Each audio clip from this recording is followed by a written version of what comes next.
Price the Lord. ഹെഡ്മേലോടുന്ന YouTube ചാനലിലേക്കും Facebook പേജിലേക്കും എന്റെ എല്ലാ കൂട്ടുകാർക്കും സ്വാഗതം. ഞാൻ ബെൻസി. ഇന്ന് നമ്മൾ ചെയ്യാൻ പോകുന്നത് ബീട്രൂട്ട് കിച്ചടി. ആക്ച്വലി ഈ റെസിപ്പി ഞാൻ നാട്ടിലായ സമയം തൊട്ടേ നമ്മുടെ ഒരു പ്രിയപ്പെട്ട വ്യൂവർ സന്ധ്യ സജിത്, അപ്പൊ സന്ധ്യ കുറെ നാളായിട്ട് എന്റെ അടുത്ത് പറയുന്നത് ബീട്രൂട്ട് കിച്ചടി വേണമെന്ന്. അത് കഴിഞ്ഞിട്ട് ഞാൻ വാട്ടക്കപ്പയുടെ വീഡിയോ ഇട്ടു. പിണങ്ങല്ലേ, ഞാൻ ഇത്ര ലേറ്റ് ആയതുകൊണ്ട്. അതിനുവേണ്ടി ഞാൻ ഇവിടെ ഈ ഒരു ബീട്രൂട്ടായി എടുത്തേക്കുന്നേ. ഗ്രാം കണക്ക് പറഞ്ഞാൽ എനിക്ക് തോന്നുന്നു ഒരു 150 ഗ്രാമോളം വരും ഇത്. അപ്പൊ ബീട്രൂട്ട് എടുക്കുമ്പോൾ നല്ല കളറുള്ള ബീട്രൂട്ട് ആയിരിക്കണം.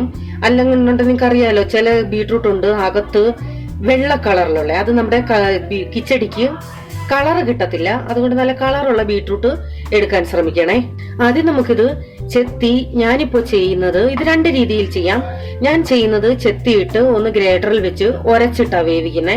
അങ്ങനെ നിങ്ങൾക്ക് പറ്റില്ല എന്നുണ്ടെങ്കിൽ ഇത് തൊലി കളഞ്ഞ ശേഷം ചെറുതായിട്ട് പീസാക്കി കുക്കറിലോ എങ്ങനെയാണെന്ന് വെച്ചാൽ ലേശം വെള്ളം ഒഴിച്ച് വേവിച്ച് മിക്സിയിൽ ഒന്ന് അടിച്ചെടുത്താലും മതി. ഇനി ഗ്രേറ്റ് ചെയ്തതും വലുതായി പോയെന്നുണ്ടെങ്കിൽ മിക്സിയിൽ ഒന്ന് ജസ്റ്റ് ഒന്ന് കറക്കിയെടുക്കാം. അല്പം തരിതരിപ്പായിട്ട് വേണം നമുക്ക്. ഞാനിപ്പോ ഗ്രേറ്റ് ചെയ്തിട്ടാ ചെയ്യുന്നത്. അപ്പൊ ഇത് തൊലി കളഞ്ഞൊന്ന് ഗ്രേറ്റ് ചെയ്തെടുക്കട്ടെ. ബീട്രൂട്ട് ചെത്തി നന്നായിട്ട് കഴുകി ഗ്രേറ്റ് ചെയ്ത് വെച്ചിട്ടുണ്ട്. ഇങ്ങനെ അല്ലാതെ നിങ്ങൾക്ക് ചെറുതായിട്ട് കൊത്തി അരിഞ്ഞ് വേണമെങ്കിലും അരിഞ്ഞെടുക്കാം, കുഴപ്പമില്ല. ഇനി നമുക്ക് അരപ്പിന് വേണ്ടി എന്തൊക്കെയാണെന്ന് നോക്കാം. ഞാൻ ഇവിടെ അരമുറി ഫുൾ തേങ്ങ എടുത്തിട്ടില്ല. ഇത് ആക്ച്വലി വീഡിയോ സൂം ചെയ്തതാ, അതുകൊണ്ട് നിങ്ങൾക്ക് ഒത്തിരിയായിട്ട് തോന്നുന്നതാ. അതിലേക്ക് ഒരു 1/4 ടീസ്പൂൺ ജീരകം, നല്ല ജീരകം, ചെറിയ ജീരകം 1/4 ടീസ്പൂൺ മതിയേ. പച്ചമുളക് എരിവനുസരിച്ച് ഞാനിവിടെ ഒരു പച്ചമുളകേ എടുക്കുന്നുള്ളൂ, നല്ല എരിയുള്ളതാ അത്.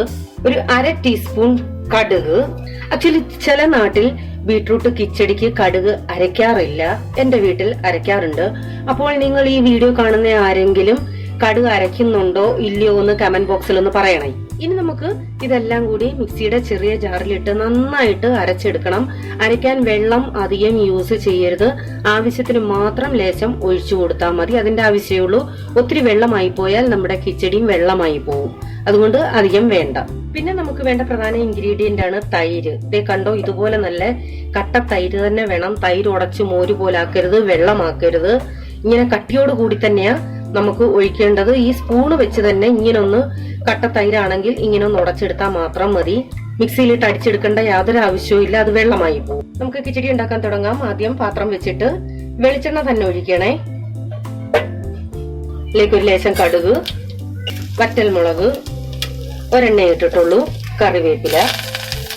ഇനി നമുക്ക് ഇതിലേക്ക് നമ്മൾ ഗ്രേറ്റ് ചെയ്ത് വെച്ചിരിക്കുന്ന ബീട്രൂട്ട് ഇട്ട് കൊടുക്കാം.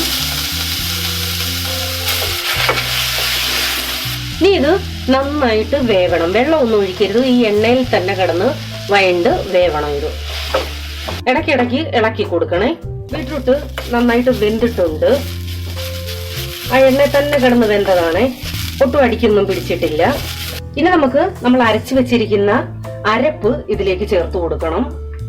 ഈ അരപ്പ് നല്ലതുപോലെ ഇളക്കി യോജിപ്പിച്ച് ഒരു 2-3 മിനിറ്റ് ഈ അരപ്പിന്റെ പച്ചമണം മാറണം, അതായത് അരപ്പ് വേവണം.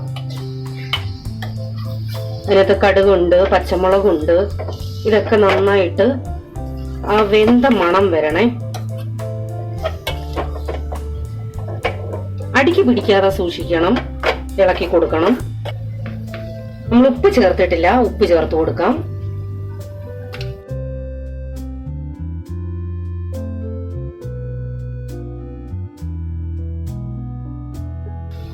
ഞാൻ ഒറ്റ പച്ചമുളകേ അരച്ചുള്ളൂ, എങ്കിലും നല്ല എരിയുണ്ട്. അപ്പൊ നിങ്ങളുടെ മുളകിന്റെ എരി അനുസരിച്ച് എരി ചേർക്കാവൂ. കാരണം നമ്മുടെ പച്ചടി കിച്ചടി ഇതിനൊന്നും അധികം എരി വേണ്ട.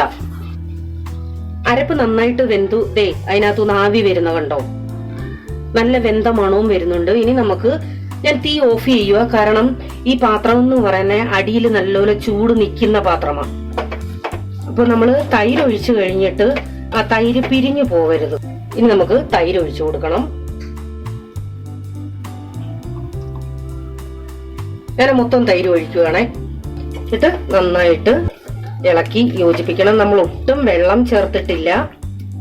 അരപ്പരയ്ക്കാൻ നേരം ഒരിച്ചിരിയും വെള്ളം ചേർത്തതേ ഉള്ളൂ ഞാൻ, അത് അരയാൻ വേണ്ടി മാത്രം. തൈരിലും ഒട്ടും വെള്ളം ചേർത്തതല്ല. തൈര് ഒഴിച്ചിട്ട് യാതൊരു കാരണവശാലും തൈര് ഓവർ ചൂടായിട്ട് പിരിഞ്ഞു പോകരുത്, അത്രേ ഉള്ളൂ. അപ്പൊ ഈ പാത്രം നല്ല ചൂടുള്ളതായോണ്ട് ചൂട് നിൽക്കുന്നതാ. ഇപ്പൊ തന്നെ നല്ല ചൂടായിട്ടുണ്ട് തൈര്. അപ്പൊ ഇത്രയുള്ള സംഭവം, നല്ല ഈസിയാ. എല്ലാവരും ഇത് ട്രൈ ചെയ്യണം. പ്രത്യേകിച്ച് സന്ധ്യ ട്രൈ ചെയ്തിട്ട് എന്റെ അടുത്ത് അഭിപ്രായം അറിയിക്കണം. ഞാൻ ആദ്യം പറഞ്ഞതാരും മറക്കല്ലേ, കാരണം നിങ്ങളുടെ വീട്ടിൽ ഇതിന് കടുക് ചേർക്കുമോ ഇല്ലയോ അതെന്നെ ഒന്ന് അറിയിക്കണേ. സോ നമ്മുടെ ബീട്രൂട്ട് കിച്ചടി റെഡി ആയിട്ടുണ്ട്. എല്ലാവരും ഇത് ട്രൈ ചെയ്യണം. ഇഷ്ടമായ ലൈക്ക് ചെയ്യാൻ മറക്കരുത്, ഷെയർ ചെയ്യാൻ മറക്കരുത്. ആദ്യമായിട്ടാണ് എന്റെ ചാനൽ നിങ്ങൾ കാണുന്നതെങ്കിൽ സബ്സ്ക്രൈബ് ചെയ്യാനും മറക്കരുതേ. അപ്പോൾ വീണ്ടും പുതിയൊരു വീഡിയോയുമായി വരാം. Till then bye, God bless you.